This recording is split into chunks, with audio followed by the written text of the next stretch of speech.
Hello guys, আসসালামু আলাইকুম। অনেক দিন পর আপনাদের সাথে নতুন একটা ভিডিও শেয়ার করতে চাইতেছি। আপনারা আমার এর আগের বিয়ার যে ভিডিওটা এত এত পছন্দ করতেছিলেন, তাই আপনাদের জন্য আবার একটা বিয়ার ভিডিও নিয়ে আসলাম। এটা হলো আমার বড় বোনের বিবাহ বা গায়ে হলুদের দিন।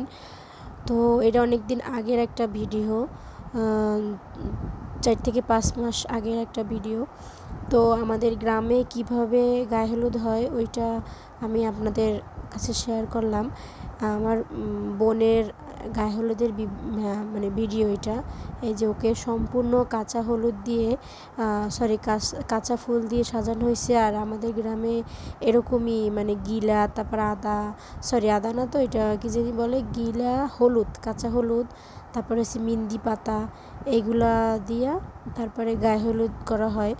যদিও ওরে এখনকার যে নিয়ম, ওই যে কেক টেক কাটটা যে গায়ে হলুদ করে রাত্রে, ওটাও হয়েছে, কিন্তু এইটা গ্রামের ভিতরে এটা না হইলে হয় নাই। সবাই একটু বুড়া, মানে একটু যারা একটু বয়স্ক এরা একটু হয় লাগাইবে, আর তারপরে তারা একটু নাচবে টাচবে, এইটা হচ্ছে তাদের আনন্দ। এই হচ্ছে আমার বড় ফুপু, আর ওই যে মোটাজন হয়েছে আমার বড় ফুপু, আর পাশে হয়েছে আমার চাচাতো ফুপু, উনিও আমার ফুপু। এই সাইড আমার ভাবি একটা। তো এরা নাচতে টাচতে মানে নাচতে অনেক ক্লান্ত হয়ে পড়ছে। পরের পার্টগুলো চাইলে অবশ্যই কমেন্ট করেন।